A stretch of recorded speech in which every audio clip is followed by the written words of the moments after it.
É isso. Deu um gritão agora pra abrir o vídeo, rapaz. Tava falando tão baixo. Aqui diretamente do CT do Fluminense, no campo, um dos campos aqui do CT. A gente veio pra cá hoje pra coletiva, né, do Mário Bittencourt. Eu, que não tinha vindo ainda para as coletivas de início de ano, estava de férias, viajando, mas agora venho pra cá pra poder ter uma coletiva que, vamos lá, tinha gente que tinha umas expectativas que não faziam muito sentido, na verdade, né? Eu cheguei a falar um pouco disso no no início do dia, né, quando eu soltei o meu vídeo lá no Raiz Tricolor, aqui no Raiz Tricolor, né, eu cheguei a falar, olha, algumas expectativas aí não estão fazendo sentido. A galera falando do John Arias, por exemplo, o John Arias vai ser vendido e não sei o quê. Eu falei, olha, a coletiva já estava para ser marcada há um certo tempo e tal, então não fazia exatamente um sentido disso. Tanto que o próprio Mário na coletiva fala que o John Arias sentiu um desconforto, né, então por isso está fora aí desses últimos treinamentos. Então é um tipo de coisa que é, às vezes as redes sociais vão embora numas coisas que acabam se perdendo. Eu, falando em ir embora, eu queria um pouquinho, porque esse sol tá bem pegado. Mas o único lugar que eu consegui gravar com esse visual legal foi aqui.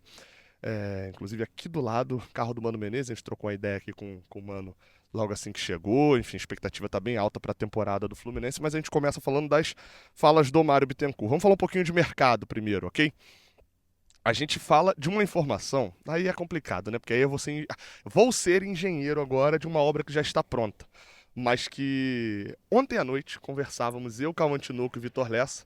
A gente estava fazendo o teste ali de um projeto que a gente vai começar no Canal 20. Bem legal, por sinal, tá? Provavelmente começando na segunda-feira.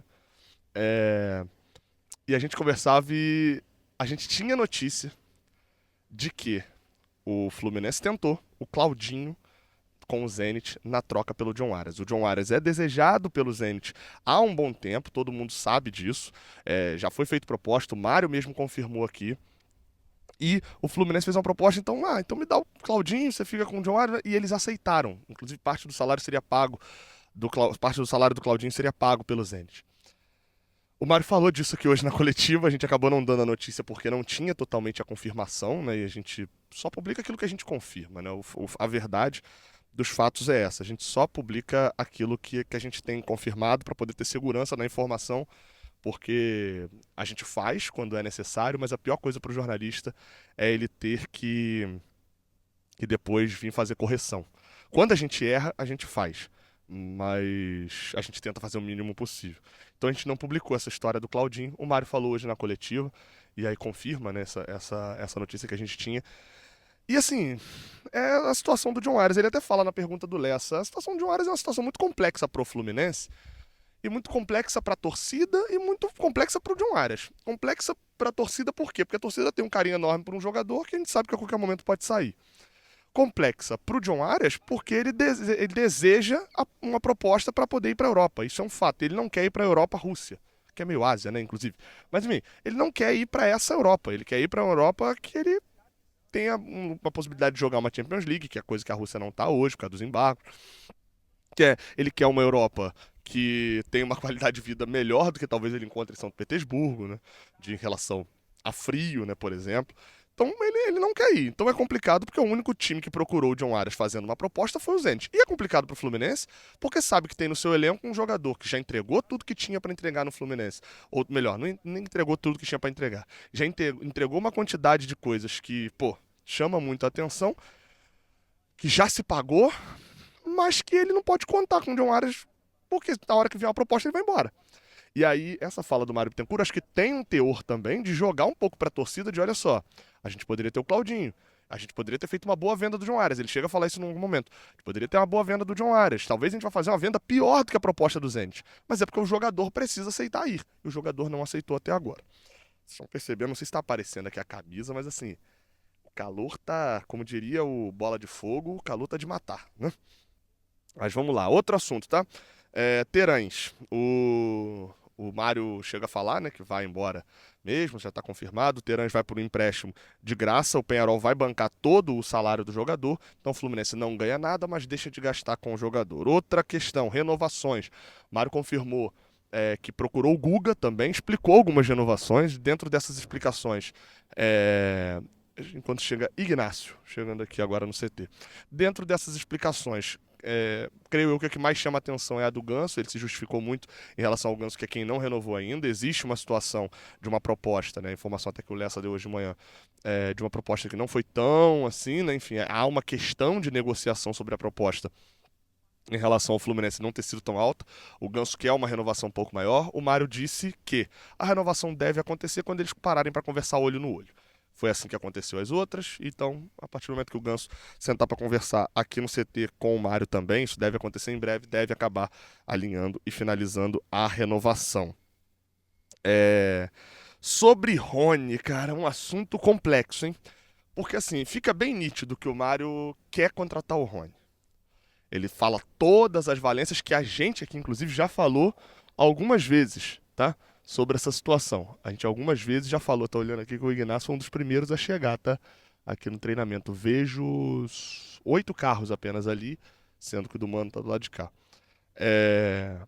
A gente já falou 800 vezes que o Rony não é um jogador ruim, o Rony é um jogador bom. Ele só não tá valendo o que ele tá pedindo. O Mário diz que recebeu 2 recusas, né? Não houve o aceite, né? Então ele não diz que recebeu a recusa, mas também não confirma que o jogador respondeu. Do Rony, e que basicamente a situação está acertada com o Palmeiras e que depende da situação do Rony. Ele está esperando coisa de fora do Brasil.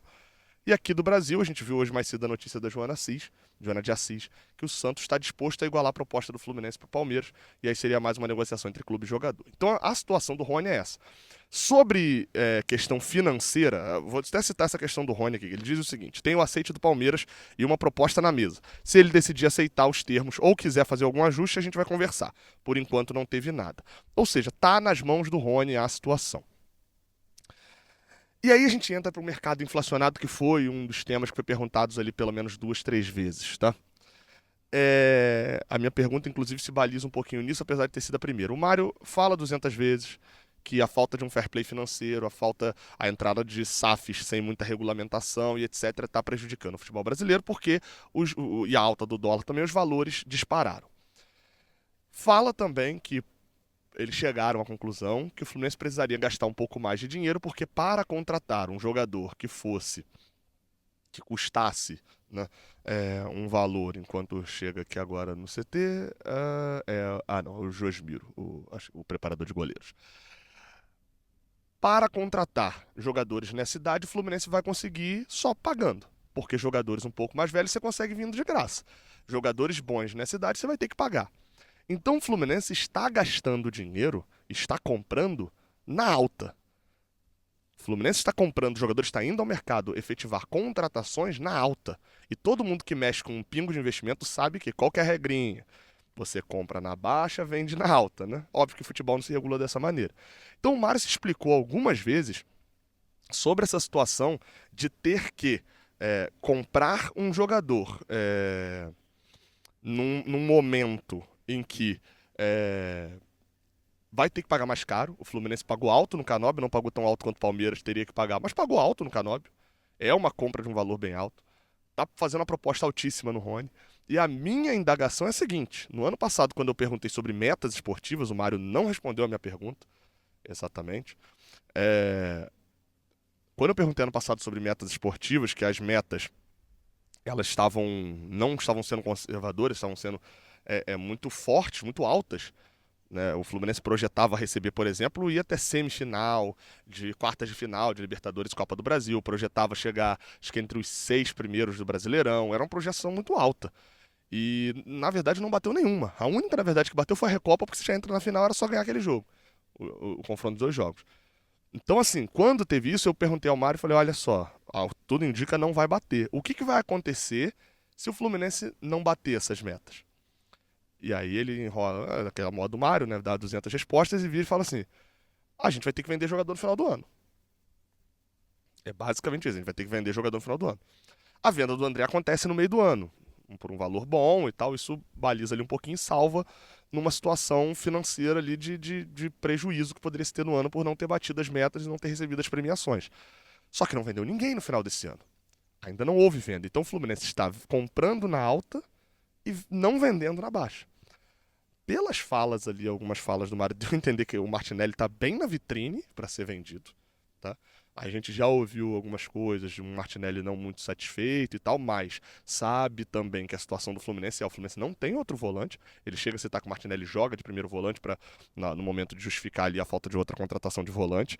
Então é um impasse aí que o Martinelli talvez seja o ativo mais interessante de se vender agora, porque é um jogador que ainda é jovem, é um jogador que tem um bom valor de mercado, tem passaporte europeu, tem uma quantidade de jogos no histórico de futebol muito bom e muito grande, titular há muito tempo, números muito bons, mas tá, enfim, não tá bem com a torcida, é, vai ter um valor de mercado interessante. A questão principal que trava isso também é a questão, primeiro, de tem que vir proposta, né? E segundo, de que é a posição das mais carentes ali do Fluminense, né? Veja bem, a gente trouxe o Hércules, mas o Nonato sai no meio do ano. Então a gente, para essa posição de volante, a gente vai ter o Bernal e o Hércules. Até agora o Cuejar também não veio, foi pro Grêmio. Então são situações um pouco mais complicadas ali.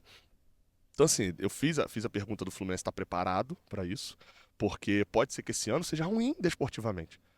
Quando se mexe com dinheiro, você tem que contar sempre com o pior cenário, né? Você não pode contar que eu sempre uso esse exemplo, né? Quem trabalha em loja não pode contar que o seu bônus de final de ano pelas vendas vai ser maior que o do ano passado e já fazer dívida com ele. Porque se o bônus for menor, porque pode acontecer, você vai ficar com a dívida que você não vai pagar, e aí, meu amigo, dívida é bola de neve.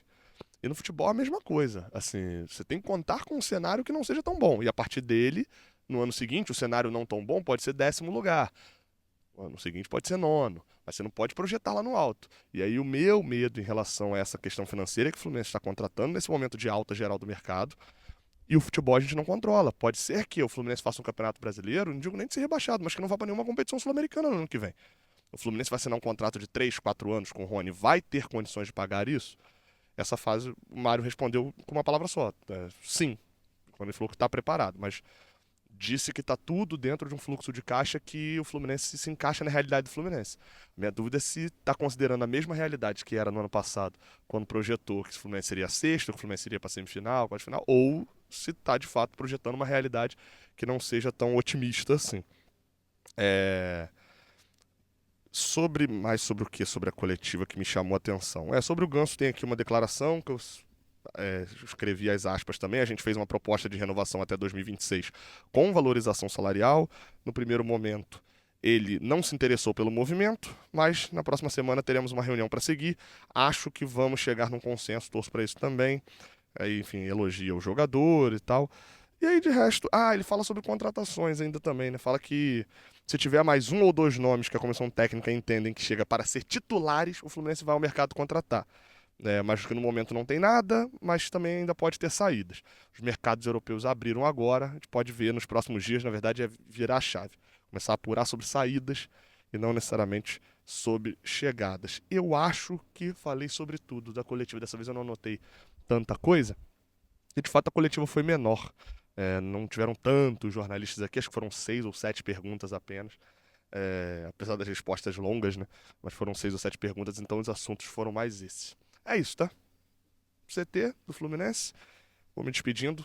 Consegui sair do sol. Eu não sei se eu saí do sol e me desenquadrei, ou se é só a Terra não sendo plana e se movimentando a ponta do sol e para trás do busto do Castilho. Busto não, do paredão do Castilho. Mas eu torço para que seja eu saindo do sol. É isso, tá? Tamo junto. Aqui, ó. Paredão do Castilho. Obrigado, paredão do Castilho. O Castilho é um paredão mesmo, né? Até o sol ele bloqueou hoje aqui nessa gravação. Obrigado, tá? Pela audiência. Não esquece de deixar o like, se inscrever aqui no canal. Tamo junto. Até a próxima. Valeu.